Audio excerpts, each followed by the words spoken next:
There were other lunatics, that's for sure. 10 or 15 people who rock climbed. The scene was small. I would love to talk about the gym because it's kind of the bookends of your time here and all the amazing stuff you've done. Now there's an island, giant boulders everywhere. Hey everybody, welcome to another Icebox session. My name is Sean Cassidy and we are in conversation with Nova Scotia rock climbers. On today's episode, I have my good friend Sean Therien. Many of you, I'm sure, know Sean personally or have definitely heard about him. He's made huge contributions to our climbing scene here in Nova Scotia, beginning with his rock climbing gym called Ground Zero. It was established in 1998 and unfortunately closed during the pandemic. There's so much material that we cover, and I think that's going to be interesting to people. So I chunked them up into 2 episodes. This first part covers the start of his climbing career and getting the gym started, and focuses on bouldering, primarily his pioneering and developing efforts in Atlantic Confusion and Dover Island, both of which are near Peggy's Cove. So let's get into it. First chapter, you got the gym started, and then you very quickly started putting up roots. Yeah. You got a drill, which is sort of new to the area. I think maybe some of us were renting drills at that time, but you bought a drill for the gym. And then before that, I guess it's like you moved here specifically to open the gym. Where did you start climbing? Why did you get into it? How did you get into it?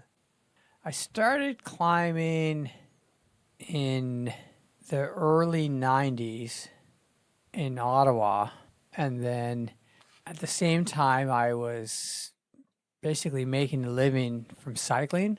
Really? Yeah, like racing. Huh. And trying to like earn enough money racing to pay for food and rent. I forgot about that. I think you've told me about this years ago, but Yeah. I didn't realize it was that serious. It was pretty serious for me. Yeah. So wait, this is university? Yeah, like 1990, 1991. Yeah. With the hopes of, taking it as far as I could take it. For a variety of reasons that kind of sort of just wasn't happening. And I started getting into climbing. I lived in a house with a guy who was into climbing. Yeah. And I'm like, that sounds kind of cool. So I started climbing with him, and then he had a friend that was also into climbing. And we didn't have any climbing gyms to climb in because climbing gyms didn't exist. So one guy had a car, another guy had a rope. We all had harnesses which were like basically made of seat belts. And we had like enough gear to be able to lead a route. Yeah. Barely. And we started going up into the Gatineaus and climbing with, a couple of nuts and a hex. Really? And a rope. These are roommates that you stumbled upon. A guy I lived with, yeah, and his friend. And so the three of us would slowly accumulate climbing gear. Like, hey, I got another nut. We almost have a full set. Yeah, I remember those days. Yeah. Yeah, hey, I got a hex. And like, You can only dream of a cam. We got right? a cam. Yeah. Like, we got one cam, Yeah. Yeah, So that kind of happened. And then we just climbed. And the more I climbed, the less I raced. And then rumors started to go through the Ottawa climbing community about a climbing gym. Once we had a gym, then I really fully got into climbing and stopped riding entirely. Interesting. Became a full-time climber. So you kind of slowly transitioned away from biking into I climbing. pivoted out of cycling Right. into being like a full-time climber. Right. Yeah. And what attracted you to the climbing? For the same like entry fee or like cost of like bike parts, you could go on like a 2 or 3 week climbing trip. Yeah. And so that really appealed to my spirit of adventure. Yeah, like this is great. I can go places and climb. I love climbing. I love traveling. I can go places and do these things. Yeah. And hardly cost any money. It's amazingly accessible, eh? Like I was thinking about if you're a skier, one day passes. I mean, depending where you're at, like over $100 Over at $100. Whistler for Yeah. sure. What year did Greg's gym open? Like that must have been one of the earlier gyms in Canada. Yeah, I think there were like maybe 3 in Canada. Yeah. So you must have at some point in there figured that, well, hey, that's a business model that might work elsewhere, right? Is that what? Yeah, after like about 8 or 9 years of working in a variety of different jobs that were all great, I kind of reached a point where I wanted to do my own thing, open my own business. I did some guiding in Ottawa, and then, I was thinking, I think a climbing gym is the way to go. And then I started exploring options for locations, and by that point, most of the major cities in Canada had at least one climbing gym, if not 2. But the Maritimes was completely untouched. And I mean, I never even thought of it as a climbing destination. I just looked at it as a place where I know there are climbers and there's no climbing gym. So it seemed like a no-brainer. Were there other cities that were on your list that kind of fit the bill similarly? And Winnipeg.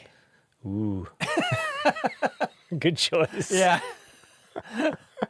Yeah. So that must have been a huge step. Yeah, it's crazy. Move yourself to a totally another province. Yep. Take a risk on starting this business where you thought maybe there's a few climbers there. Yeah. There's no climbing gym. I knew there was a climbing gym, or not gym, but I knew there was a climbing community because the community had opened their arms up to me when I came out here to visit. They had a barbecue for me. Deb Stover and Lil McPherson were super friendly. People were Todd Foster, Mike Mason. There was like a small group of people, Colin Matthews. Everyone was like really receptive to me, even though they didn't know me, and to the idea of a climbing gym. So when I finally did move here, yeah, I didn't really know anyone or have any friends, but I already kind of felt like there's a community.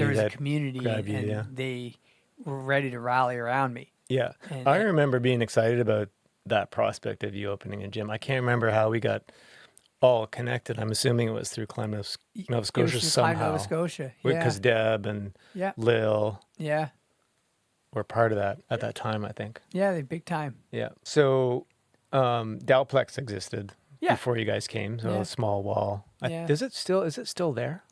Yeah. And the original one, the rock court came many years later, but I'm pretty sure the wall is still up in the field house as well. I haven't heard about it getting ripped down. Yeah, so. I mean, it was a great thing for me. I spent a lot of time on that wall. Yeah, before Ground Zero was built. Totally. I mean, when you think about it, before something like that existed, like you went to Queens, so you climbed in their training facility. Yeah. Rocks glued to a wall in the basement. And you fell onto a concrete floor. Yeah. Yeah. Crash pads weren't invented yet. No. Sometimes we would use carpet. Remember those days? Yeah. Cut some carpet. Yeah. Carpet to clean your feet off. At the crags. You're a real boulder if you had a piece of carpet. Yeah. It was super high tech. Times have changed a little bit. Yeah. Okay, so what, from your perspective, what did the scene look like when you first moved out? You said there's, some people rallied around pretty quickly, a couple handfuls of people maybe, and were keen to have you open shop.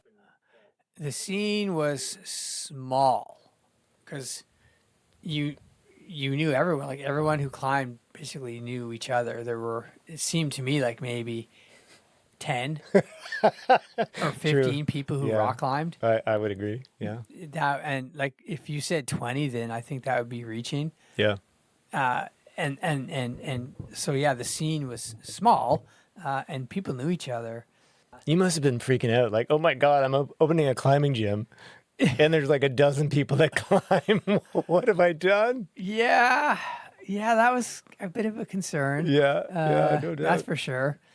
But so the scene was small and mostly revolved around outdoor climbing because there was not really much for indoor climbing.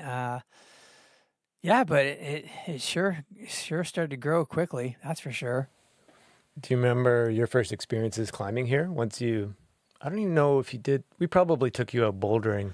My first experience was I got insanely sick when we were building the gym, Oh yeah. and I think you and Colin, maybe Jonathan Graham, took me to first base Oh. for a day. We just it was February. It was sunny. It was hot. I was like, wow, it's February and it's nice. It's like I'm living in Ottawa and it's not nice in February, you know? So we went out to first base and I didn't climb because I was super ill, but I remember lying at the base of first base looking up and someone was pointing out the routes to me. And I was just thinking, wow, this cliff is awesome. Like, this thing is amazing. It's beautiful. Like I'm up on these boulders. There's this lake below me. There's these amazing sport routes. There's some trad routes. This looks legit. And then I remember thinking or asking about a feature on the wall and like what's that route? Like it doesn't seem to have any bolts on it. Like how come there's no bolts on that? That looks amazing. And I think you or whoever it was like, oh yeah, like that's nothing. Like that that's just hasn't nothing. It's nothing. You know, like that's not a route. Like how is that not a route? And then I quickly realized if this is just one of the cliffs that are here, and this line on it that looks incredible hasn't been developed, what else is out there?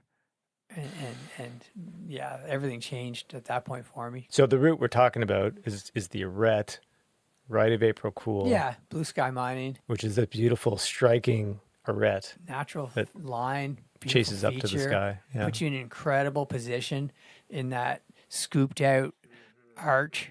You know, there's a hold there. Like, what if there's no hold there? Probably won't go. It'll be garbage. But there's like a jug right there, and you can just chillax and enjoy the view. It's great. Kinda. Yeah.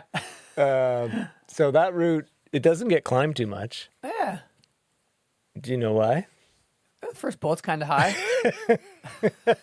I feel like when you first moved here, partly was you had the gym going, so it was kind of indoor plastic climbing, which is sort of a new beast at the time. Yeah. Like there was For here, not a lot for of Nova Scotia. for anywhere really. Yeah. I feel like Yeah, I've been around. Like I moved here in '97.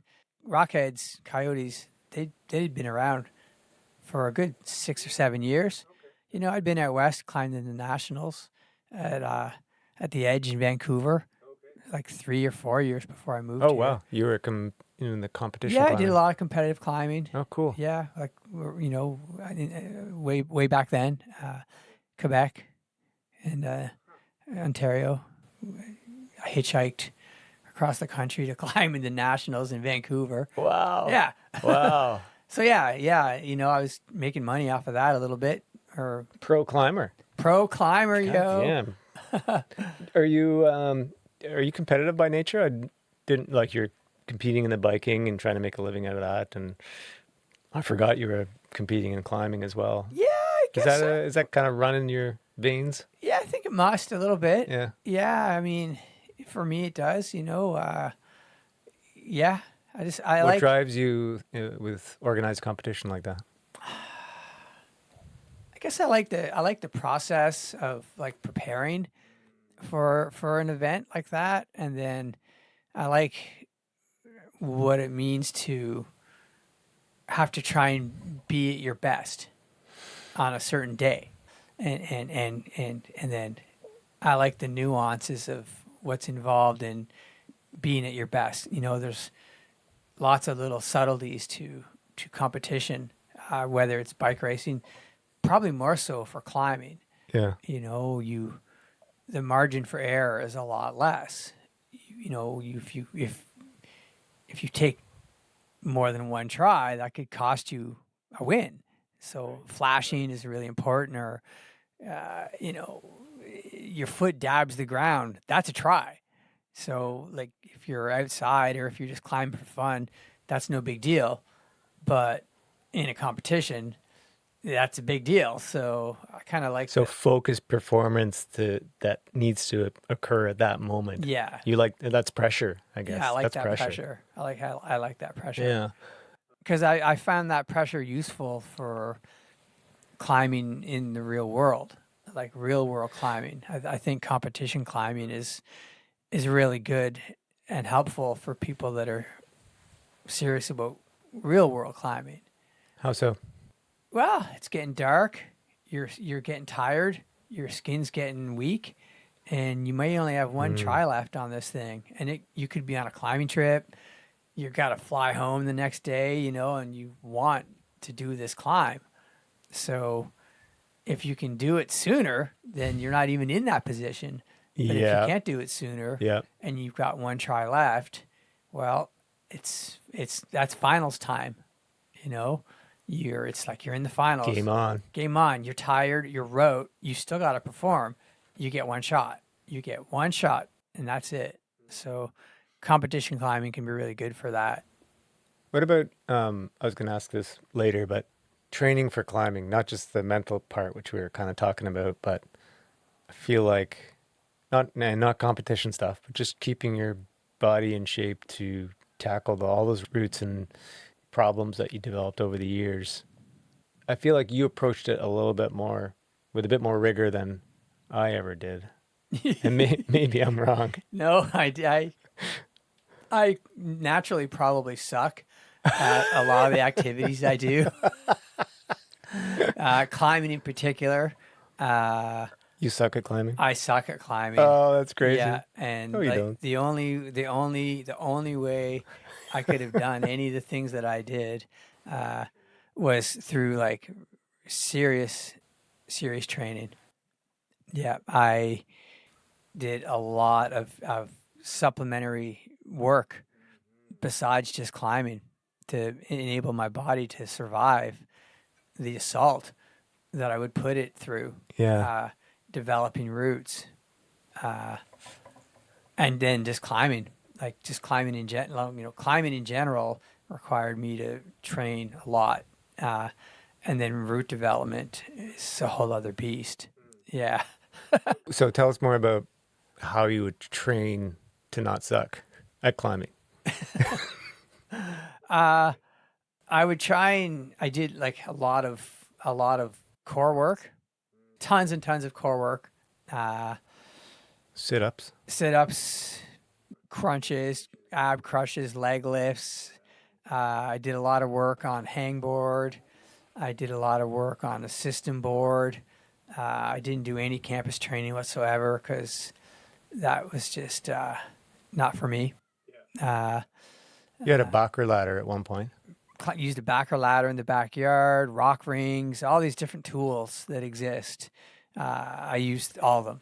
And Yeah. did you make that stuff up or were you following like a training program? I feel like, what was that? Eric Horst had a. Eric Horst had a pretty good book. Yeah. I followed a lot of his principles of training. And a lot of it was just, kind of like figuring out what worked for me, intensity wise, load wise, uh, and then trying to have targeted rest periods where, like for instance, in a 12-month cycle, I would like pick a month and just not climb. Like Nice. for a whole Yeah. month, I just try not to climb I for a think month. that's important to Yeah. recover the body. I did that. I would take winters off just because Yeah, and I would come back feeling stronger. big time. Yeah. Yeah.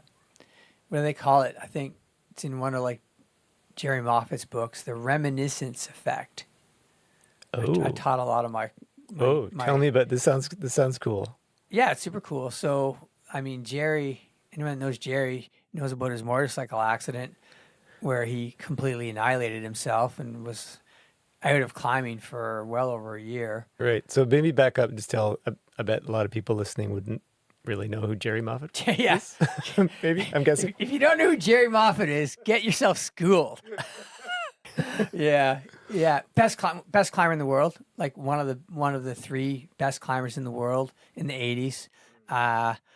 And British. British, tough as nails. Crashed his motorcycle, rode off completely. Came back to climbing after a year off, and within, I think, 2 months, climbed like the hardest route in the world.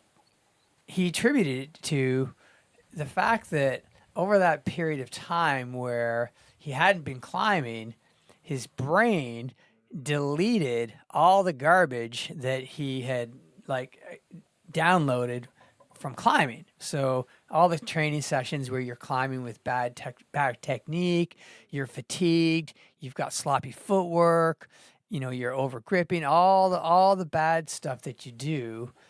When you stop doing that activity for an extended period of time, your brain deletes the bad stuff and only remembers the good stuff. Ooh, I love this. Is this real? This is real, and it works. Yeah. This is cool. Yeah, it's super cool. So there are many other climbers who've gone through a similar thing where they've been injured, out for quite a period of time, come back, and they're climbing better than before they were injured. Yeah, because I always thought that was like, I hear about that part, and I feel like it's okay. A climber's body really gets butchered, I think, like the tendons and the shoulders and elbows and fingers and all that stuff. And I was just, okay, so you blow a pulley or something and you're out for a couple months. That it's, your pulley recovers, but also the rest of your body gets a chance to recover. So I kind of thought it was a more of a physical recovery. It's definitely a physical thing, but it's also like a mental thing. And I've been out, with injuries on my own for extended periods of time.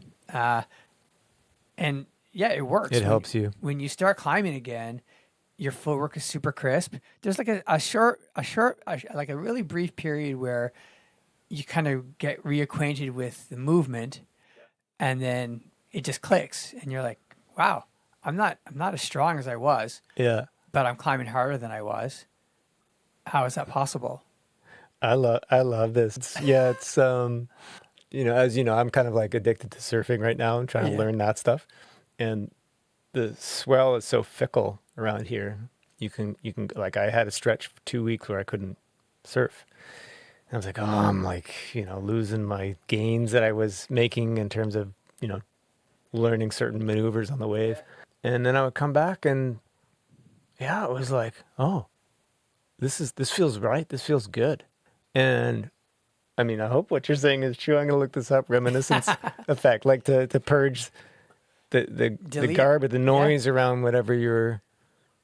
What speaking of training, so that's really interesting. Like the kind of breadth of and your focus on training. I knew a little bit about that, but not maybe the extent. Yeah, I brought training. Like I really brought like a lot of people would come to me and ask me to train them at the gym over the years, and very few, if any, ever were like actually prepared to commit to what was required. Right. It's not fun to train. Yeah, training's it's kind of not fun. It's kind of fun if you like to train. But if you don't like to train, then training's not fun. And if you don't like to train, then don't pretend to train. Right. Just climb. Yeah. Or just do your activity. I'm just realizing talking to you, because an underlying kind of like facet of your personality is, I think you like suffering. And I think I'm just putting it together that, in my mind, training is sort of suffering, but you like that. Yeah. You like that in your extreme biking that you're doing now. And maybe we'll talk about that a bit later, or your crazy route development marathons that you would do up at Cape Clear, for example. Yeah. Yeah. So I think you like suffering. I kind of like suffering. It's part of the process, I guess. And it makes the rewards at the end more delicious. Yeah. You opened the gym, you got that going, you got excited about new routes, and you put up Blue Sky Mining, I think was the first that was the first you put route. up. Yep. Yeah. And then, like, what are some of the other ones in that era, which was, when was that, late 90s kind of stuff? Yeah, so the late 90s, I put up Blue Sky Mining, and then the summer hit, and obviously in Nova Scotia, it's kind of hard to do a lot of rope climbing because it's so buggy and hot. So I got a taste of some of the coastal bouldering, And I was like, that's pretty cool. I didn't, know much about that. Yep. It's pretty neat stuff. Because I was coming from like a rope climbing background. I, bouldered, we met in Waco. So but You say that. bouldering was, it wasn't huge like it is now. I mean, people went to Waco to boulder. Yeah. That was kind of it. Maybe In terms of a destination. back then, Yeah, and here it seemed like people bouldered in the summertime on the coast because it was too hot to sport climb or trad climb. Yeah, It was right. too hot and too buggy. So you went to the coast. Yep. So I went to the coast just like everybody else did and saw all the coastal areas and was like, wow, that's pretty cool. It's super fun. You can climb in the summer here and it's really hot. The fall rolled around and we drove out to Peggy's Cove and we, made that turn on the road where you can see across the barrens. And I hadn't been out to Peggy's Cove yet since I had moved here because I was too busy doing other stuff. And all I saw was like a wasteland of exposed rock and giant boulders everywhere. Yeah. I was just like, all right, well, what's going on here? What's with all these giant granite boulders like 10 feet off the road? And that was the finding of the land of confusion. We slammed the brakes on the car. We got out. Instead of walking towards the ocean, we walked away from the ocean inland and we just started finding stuff. And on day one, we found the scoop boulder. Like the scoop boulder. We found that on day one. So my entire world completely changed. And I don't actually think I put up that many sport routes for a while. Yeah, you basically stopped. Yeah. It seemed like, and you were fully focused on the the LOC, bouldering. the LOC consumed me for I think 2 or 3 years. Yeah. Like 4 days a week, every week, driving out there and I know you were. putting stuff up. So what are some of your favorite problems that got put up during that time? Do you remember? Oh, Do you remember any of them? I mean, there's so many. there's so many. I mean, obviously, Bop Gun was. Bop gun. That was. That's a route, I think, isn't it? Yeah. No. Boulder problem. Boulder problem, right? Yeah. Okay. I was listening to a lot of Parliament Funkadelic at the time, and yeah, that problem had a move on it that seemed very appropriate to Bop Gun. You had to bop up. Stellar. Mr. Freeze on the Mega Boulder was a really important problem for me because it was high, and it was really high, and I think it was maybe the first problem that went up on the Mega Boulder. So that was a significant problem for me. Yeah, you asked me if I'm competitive a little bit, maybe sometimes. I like the idea of a first ascent. I like it because I think it's cool to think that you're the first person that's ever been in this place. Yeah. And this place could be like perched on a piece of rock 10 feet off the ground. No person's ever been there before, or it could be you're up on a cliff somewhere. You're the first person that's ever been on this ledge.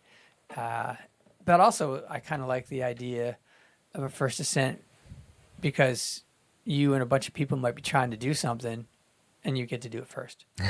Sure. Yeah. And that's And it's a good feeling. that's kind of cool. Yeah. It's not really a in your face thing, and definitely never had like a competitive like thing going with. But that was a driver to get that done It first. can be yeah. a drive, Yeah, like yeah, 3 yeah. you're close, when you gets it. All right, you got it. Yeah. Yeah. I mean, that discovery and exploration, I mean, it's sort of a privilege, right? Because the timing happened to be such that you had the energy and the initiative and all that stuff, but you were able to have that experience, Yeah. which is wild. So every time we thought we'd seen it all, we'd find a whole other area. Like when I found Dover Island, everything changed. Oh, oh yeah. Because it was like, oh, now there's an island I found that because I was looking for roots, and I had heard that there was a cliff on the island. So I paddled over there in a kayak and found the cliff, and was stoked on all these super rad trad lines, and then saw everything else. And Did you camp that first night when you were there? no, I did like one Day boulder trip. problem with it, and then that was it. Paddled back to mainland, Right. and then quickly returned with a rope and a trad rack, and put down all those trad lines, and then the bouldering commenced, and it was just a frenzy. That was crazy. It was crazy, Yeah. just like wow, this is insane. Mega 5-star project going down after another, just insane. With zero scrubbing. Zero scrubbing. And the best part was you could go back like a week later and there was no trace whatsoever that anyone had ever climbed there. Like all chalk gone and no garbage, just pristine, perfect, amazing granite. It was insane.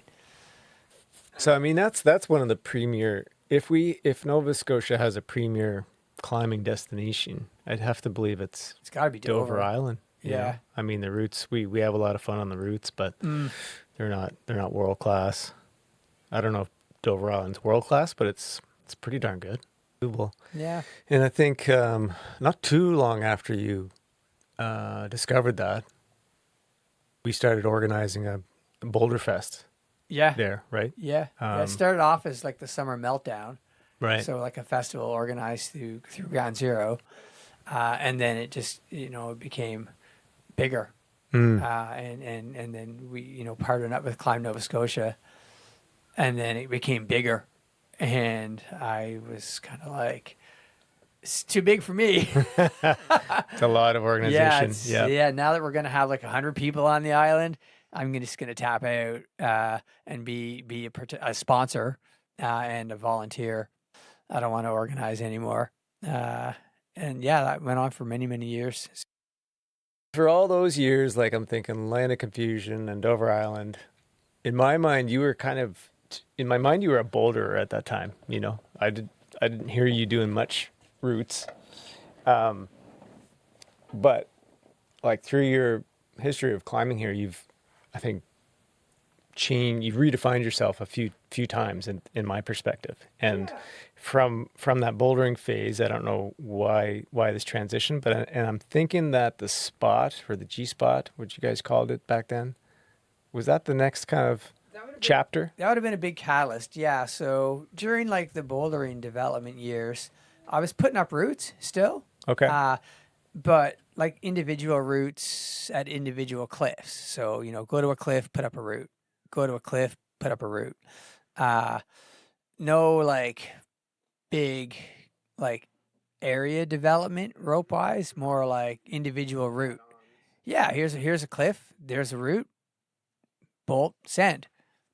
And then after having like put in, years in the LOC, all the other areas out there, getting everything sorted out on Dover Island that I felt I was capable of doing.